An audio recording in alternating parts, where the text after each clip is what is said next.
Na questão número 6, o enunciado nos trouxe: a decomposição térmica do pentóxido de dinitrogênio, N2O5, ocorre de acordo com a equação química que foi oferecida para os candidatos. A quantidade de oxigênio em mol produzida após a decomposição de todo o pentóxido de nitrogênio em função do tempo a uma dada temperatura proporcionou o seguinte gráfico. Letra A, de acordo com o gráfico, quanto tempo médio durou a reação? E ainda, calcule a velocidade média dessa reação em mol por minuto em relação ao consumo de O2. Para a gente responder essa primeira parte, quanto tempo durou a reação, a gente vai olhar no gráfico e vai ver quando é que foi a quantidade máxima de O2 produzido. A quantidade máxima de O2 produzido se deu aproximadamente nesse ponto aqui, um pouquinho antes, ou exatamente aqui.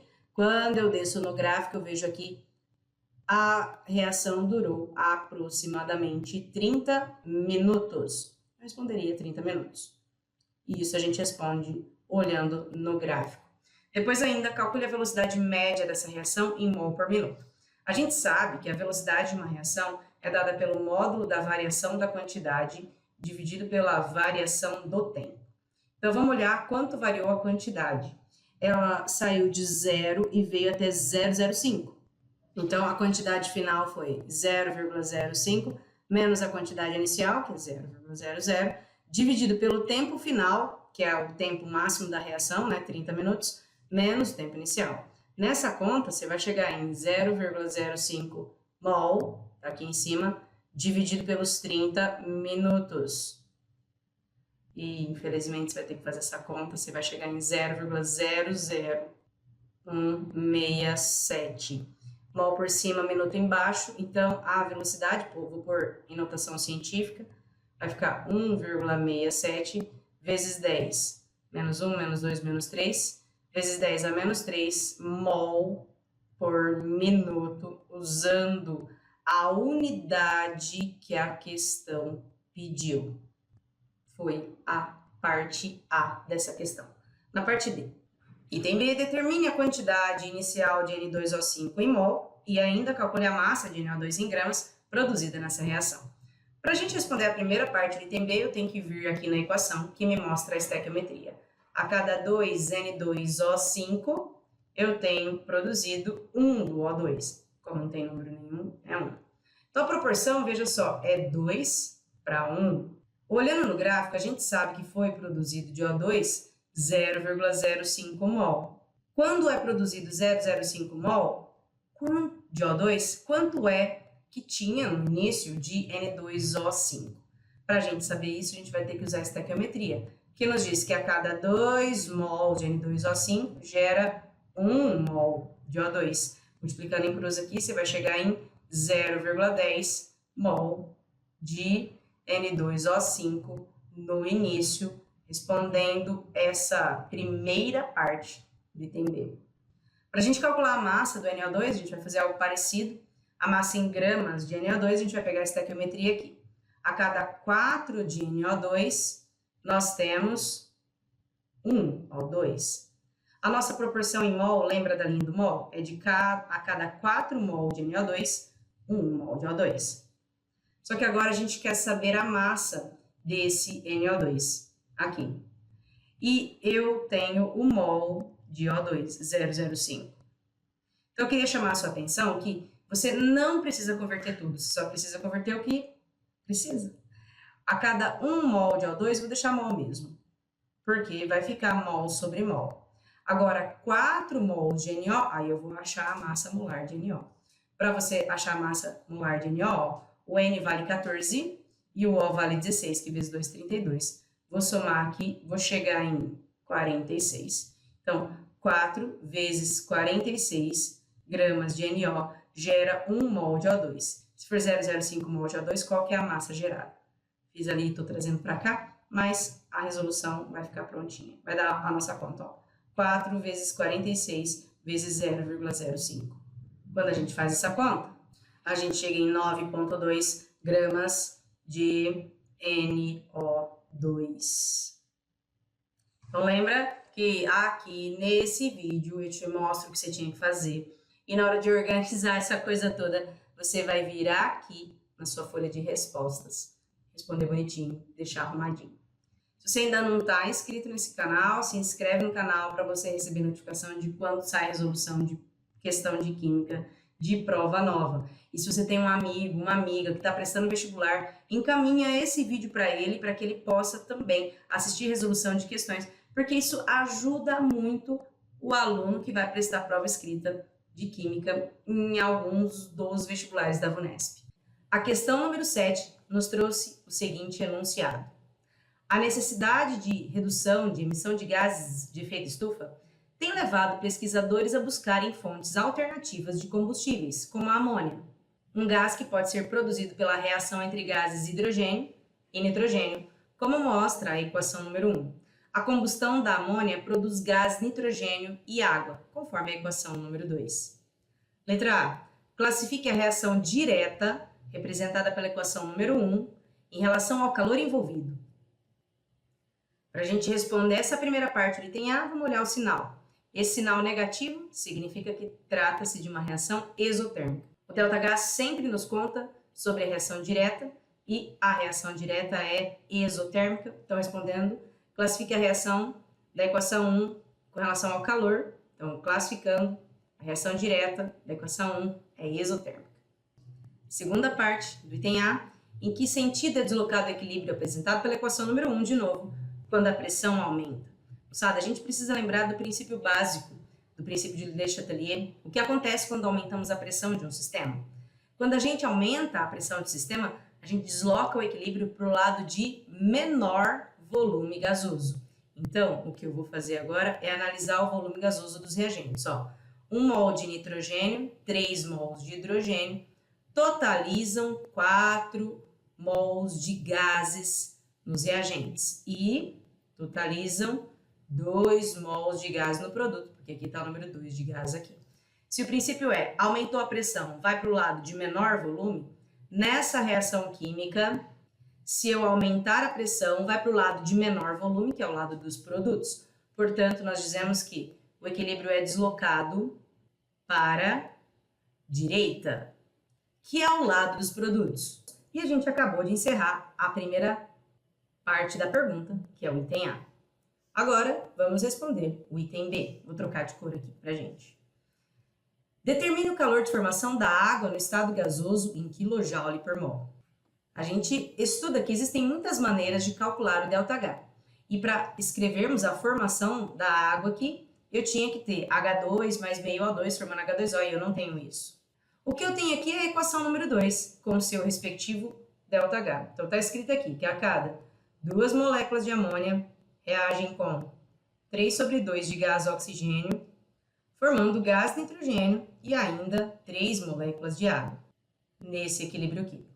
A gente sabe que o ΔH dessa reação foi oferecido menos 634. O que eu vou fazer agora é substituir. Veja só. O calor de formação de 2 mols de amônia é a primeira etapa que está aqui, olha. Essa primeira é a formação de 2 mols de amônia. Então, esse valor aqui, 92, é para 2 mols de amônia. Bom, eu poderia achar cada mol de amônia, é metade, mas aí eu vou ter que multiplicar por 2, então já vou pegar esse número. Menos 92, a entalpia dessa substância que está aqui. Do O2, a entalpia é 0. Do N2, que é substância simples, a entalpia é 0. E da água é o que nós não sabemos. Vou colocar 3 vezes X. Juntando tudo, olha o que eu tenho aqui. A entalpia dos reagentes é igual a menos 92. Juntando tudo aqui, a entalpia dos produtos é igual a 3x. E se você não lembra como calcula o ΔH por entalpia de formação, o ΔH é igual a HP, que é a entalpia de produtos, menos HR, que é a entalpia de reagentes.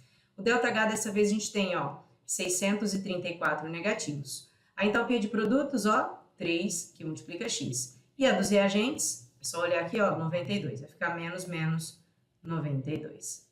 Desenvolvendo o cálculo aqui, ficamos com menos 634 é igual a 3x, menos, vezes menos aqui, ficou mais 92.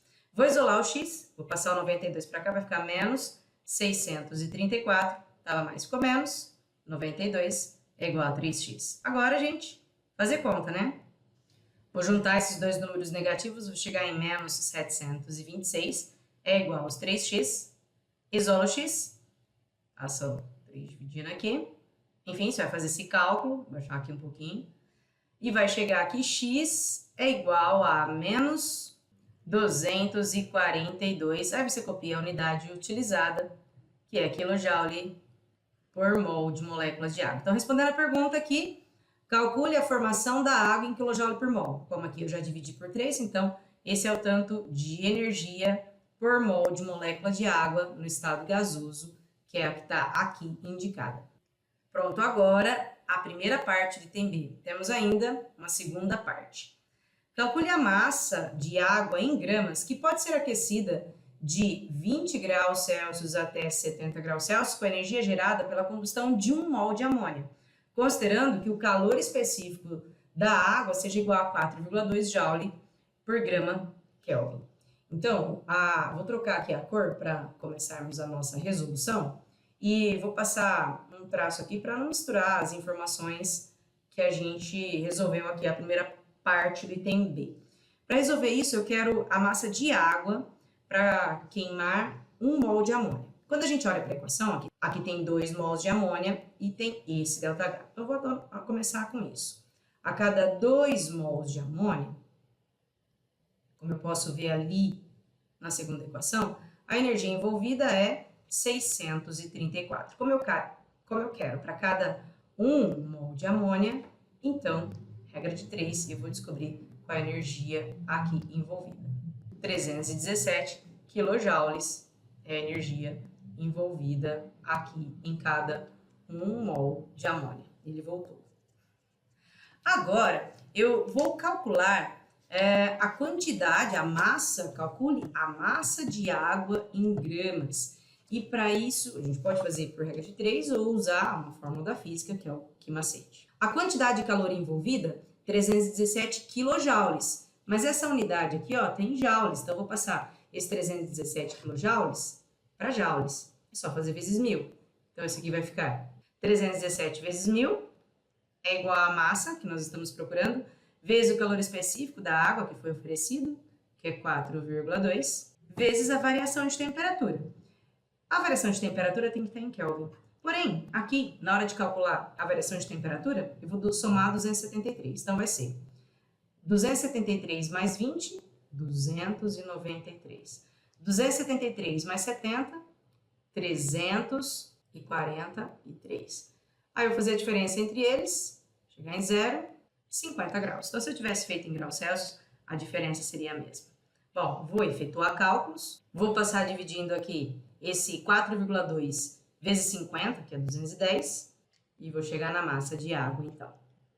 Fazendo essa conta, eu vou chegar em 1.509,5 gramas, que é a resposta do exercício. Pediu em gramas, temos que responder em gramas. Essa é a parte final da questão. Então, lembra que nessa playlist, se você não acompanhou os outros vídeos, vou deixar a indicação do primeiro vídeo, da primeira questão aqui pra gente. Você tem que organizar essa resposta toda aqui. Acho que de toda essa prova que eu tô fazendo com vocês, essa foi a questão de resolução mais longa que encontrei. Tive que avançar aqui por toda parte. E você tem como missão, além de resolver a questão, fazer tudo isso caber nesse pequeno espaço que está aqui. Se você gostou de assistir resolução de exercícios de provas escritas como essa, deixa um comentário aqui, curte esse vídeo, deixa um comentário, mostra para o algoritmo do YouTube que esse tipo de conteúdo é importante para você. Se você conhecer alguém que está prestando vestibular e tem interesse em resolver provas escritas como essa, manda esse vídeo para os seus amigos. Ajuda todo mundo a poder estudar química resolvendo provas como você pode fazer aqui nesse canal. E a questão número 8 nos trouxe: o revestimento de semijoias por eletrodeposição envolve uma etapa de desengraxe, que é a lavagem com detergente para a retirada da oleosidade, seguida da decapagem com ácido clorídrico, para a retirada de impurezas e pontos de oxidação, e finalmente a imersão das peças em cubas eletrolíticas em série contendo o íon prata e íon ouro, submetidas a uma corrente elétrica de 10 amperes. Esses revestimentos, além de embelezar as peças, impede que elas sejam corroídas por ácidos como o próprio HCl. Os potenciais de redução dos íons H+, e dos íons metálicos são apresentados a seguir. No item A, escreva a equação que representa a redução do íon ouro e explique por que não ocorre corrosão das semijoias pelo HCl após a deposição do ouro e da prata. Nós vamos começar com a primeira parte do item A. Escreva a reação que representa a redução do íon ouro. Então vamos lá, vamos escrever a redução do íon ouro. A reação de redução do íon ouro, você escreve o ouro, AO3+, recebendo 3 elétrons. Então guarda assim, ó, quando for redução, o elétron fica escrito do lado do reagente. Então, na redução, AO3+, recebe 3 elétrons e fica o zero. Você não precisa escrever o zero, vou escrever para ficar mais claro que o ouro foi reduzido. Olha quem chegou aqui. Essa, então, é a equação que representa a redução do íon ouro. Está aqui, essa primeira parte. Segunda parte. Explique por que não ocorre redução de semijoias pelo HCl após a deposição de ouro e de prata. Para a gente responder essa parte, olha o que o aluno precisa lembrar. Que quando ocorre corrosão, a corrosão é uma oxidação. O texto aqui está dizendo para mim que não ocorre corrosão, quer dizer, não ocorre oxidação das semijoias, após a deposição do ouro e da prata. Por que isso não acontece? Porque quando o ouro e a prata estão colocados, o potencial de redução deles é grande. Se eu fosse escrever o potencial de oxidação, veja só, potencial de oxidação do ouro, vou escrever EOXI, ó, é menos 1,5. Potencial de oxidação da prata, ó, dá menos 0,80. E aí, o potencial de oxidação do hidrogênio, veja só, é 0. Então, dentre todos esses, qual deles tem maior potencial de oxidação? O hidrogênio. Então, a pergunta é, por que não ocorre oxidação depois que coloca ouro e prata? Porque o ouro e a prata têm baixo potencial de oxidação. O que quer dizer? Quer dizer que esses metais têm pouca tendência em passar por corrosão. Então, eu posso responder por baixo potencial de oxidação ou eu posso ainda usar as palavras que estão usadas na pergunta. Como está dizendo que aqui é tudo potencial de redução, ele tem baixo potencial de oxidação, ou eu posso responder que o ouro e a prata, ou a prata e ouro, tem elevado potencial de redução. E espécies químicas com elevado potencial de redução têm pouca tendência em corrosão, em oxidação. Bom, agora vamos para o item B. Qual o tempo em segundos necessário para reduzir 5,4 gramas de prata? Para isso, eu preciso escrever a reação de redução do íon prata. O íon prata, quando reduz, recebe um elétron e se transforma em prata metálica. A relação de estequiometria é a cada 1 mol de elétron, uma prata metálica, 1 mol de prata metálica. Bom, então a relação de 1 para 1 é uma das melhores. Na estequiometria, a conversão de 1 mol de elétrons é que cada 1 mol de elétrons tem uma carga de 96.500 coulombs. E cada 1 mol de prata, eu consulto a tabela periódica e vejo que 1 mol de prata tem uma massa de 108 gramas. Ó, essa carga de 1 mol de elétrons foi oferecida para a questão, considerando que a constante de Faraday é de 96.500 coulombs por mol, quer dizer que cada mol tem 96.500 coulombs.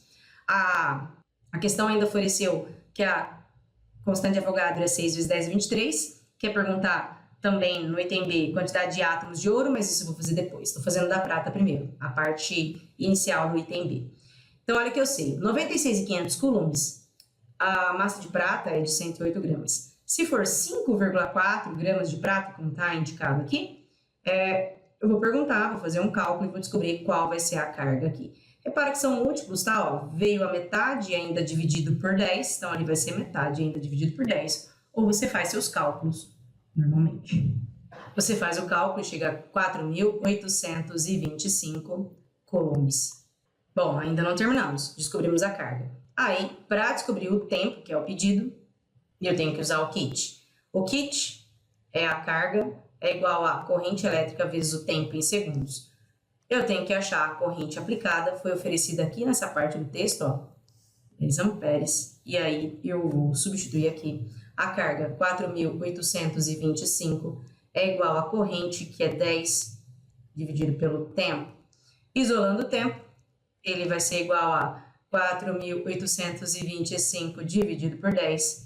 Então, o tempo é de 4.825 dividido por 10, 482,5 segundos. Esse foi o tempo que responde à primeira parte do item B. Vamos agora para a segunda parte do item B. Vou trocar de cor mais uma vez. Agora eu vou calcular o número de átomos de ouro que serão reduzidos no mesmo intervalo de tempo. Então, agora vamos pegar a semi-reação de redução do íon ouro. Cada 3 mols de elétrons gera 1 mol de átomo de ouro. Então, a relação de proporção, 3 mol para 1 mol. Convertendo, cada mol de elétron tem uma carga de 96.500, como são 3 mols, 3 vezes 96.500 coulombs, e cada mol de ouro tem 6 vezes 10 elevado a 23 átomos de ouro. Essa é a proporção. Como o enunciado disse que vai gastar o mesmo tempo, então é a mesma corrente, ou gente, então é a mesma carga, é uma carga de 4.825 coulombs. Então, vou multiplicar em cruz, como não chamei nada de x ainda, vou descobrir quantos átomos tem aqui. Vou isolar esse x agora, isso vai dar 4.825 vezes 6, vezes 10 elevado a 23, dividido por 3, que multiplica 96.500. Não é uma conta tranquila, não. Bom, moçada, depois de fazer toda essa conta, você vai chegar em 0,1 vezes 10 elevado a 23, que passando para a notação científica, 1 vezes 10 a 22, ficou perdido, volta, estava embaixo de átomos de ouro. Então, essa é a resposta final. Aplicando a mesma carga, no mesmo intervalo de tempo, quando acontecer essa reação, a quantidade de átomos de ouro formada vai ser de 1 vezes 10 a 22 átomos de ouro. Mais uma vez, o estudante tem que ver e organizar a resposta aqui. Como na questão anterior, essa também é uma questão que ficou com uma resolução bastante longa. Logo mais, você vai assistir a resolução de mais questões de química dos vestibulares agora do meio do ano e da agora de 2025. A questão número 9 nos trouxe: a presença de rachaduras e fraturas em estruturas metálicas pode ser detectada em estágio inicial por uma técnica conhecida como neutrografia, na qual uma fonte de nêutrons produz um feixe de partículas que, ao atravessar o metal, cria uma imagem. Essa técnica tem a vantagem de conseguir analisar o chumbo, que não permite que os raios-x o atravessem, além de gerar uma radiação muito menos prejudicial à saúde. O califórnio 252, um radioisótopo de meia-vida igual a 2,6 anos, é a principal fonte de nêutrons, pois sofre fissão espontânea, gerando 2 núcleos menores e produzindo uma quantidade variável de nêutrons. Uma possível equação de fissão do califórnio foi oferecido pela banca, você pode ver aí na prova. Califórnio emite um nêutron, gera I e gera X. Letra A. Determina o número atômico do elemento X formado na fissão espontânea do califórnio. E ainda, calcule o número de nêutrons, dado por Y, produzido nessa fissão. Vamos por partes, resolvendo a primeira parte da questão. Para a gente determinar o número atômico do elemento, a gente vai fazer a estratégia de resolução de questão de radioatividade. Primeiro a conta em cima, depois a conta embaixo. Você bate o olho, não precisa da conta em cima. Vamos direto para a conta de baixo. Vou fazer aqui, ó. 98, que é o número atômico do califórnio, tem que ser igual a 53, que é o número do iodo, e ainda Z, que é o número atômico da espécie que eu preciso descobrir, e ainda Y, que multiplica 0, que é 0. Então, isolando, 98 menos 53 é o número atômico Z. Você faz esse cálculo e chega que o número atômico do elemento X, que estava dando Z aqui, O número atômico dele é 45. A questão não pediu nem para você identificar nem nada, só pediu o número atômico, faz só isso. Calcule o número de nêutrons, que é Y, produzido nessa fissão. Agora, a gente vai fazer a conta em cima. 252, é um pouco difícil de enxergar para mim aqui, por isso que tenho usado óculos, porque não enxergo muito bem a tela, mas eu confiro aqui, ó, o Califórnio 252. Aliás, aproveitando esse momento, isso aqui não é um sinal de menos, é um travessão, ele significa que o Califórnio, especificamente o 252. Bom, 252 é igual a 140 mais 109 mais y, que multiplica 1. Bom, agora fazer conta, né?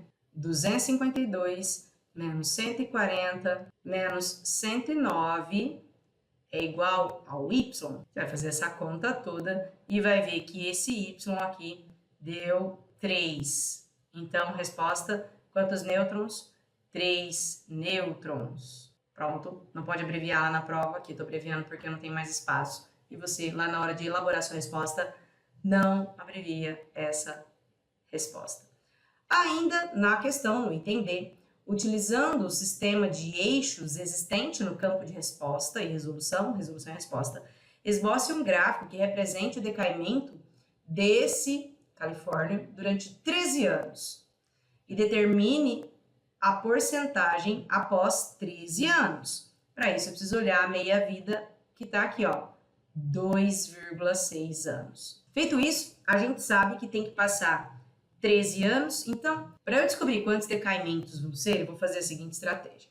Cada vez que tem um decaimento, quer dizer, quando sai de um tanto e chega à metade, demora 2,6 anos.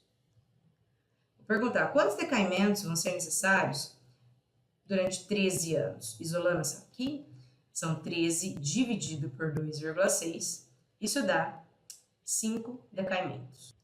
Quando eu olho aqui no texto todo, eu não acho uma massa inicial. Então, eu vou olhar aqui para o gráfico, eu olho para cá, olha, as quantidades oferecidas aqui, ó, a porcentagem, começa no 100%. Eu vou fazer aqui. Se tudo vai começar no 100% e vão ser 5 decaimentos, vem fazendo comigo.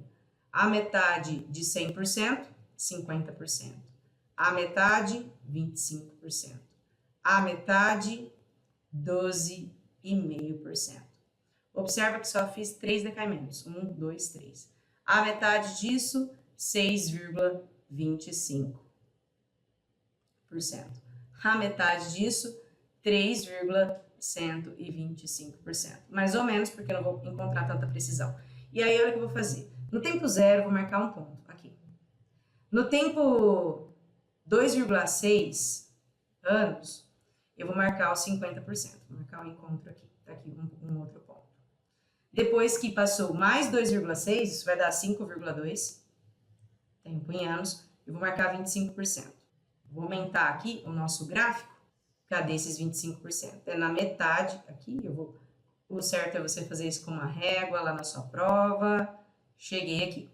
Mais 2,6, gente, dá 7,8. E aí a quantidade é 12,5. 12,5 é um pouco perto do 10 aqui.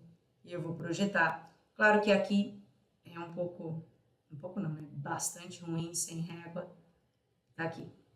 Mais 2,6 vai dar 10,4, e aí a metade dos 12 é 6. Então, aqui é 5, um pouco para cima do 5, projeta até lá.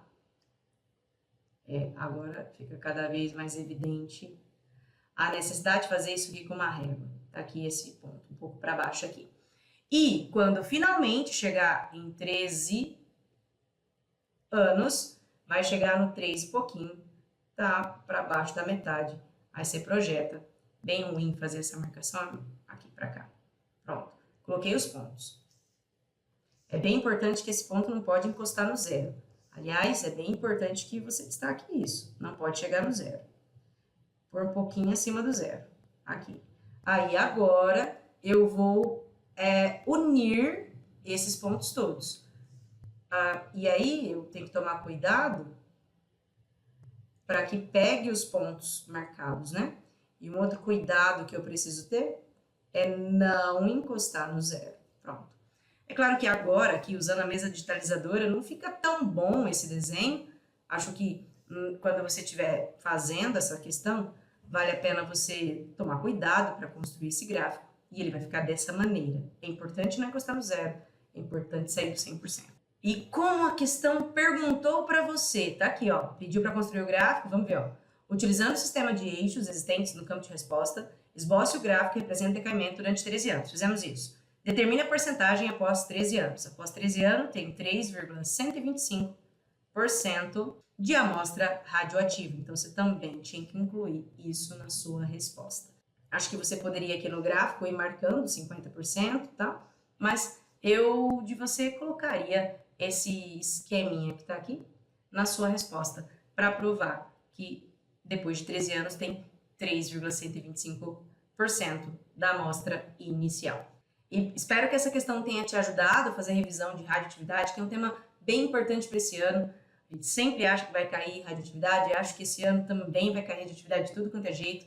Em todas as provas que a Unesp fez agora, está aparecendo alguma coisa desse tema de radioatividade e acho que vale a pena você fazer revisão.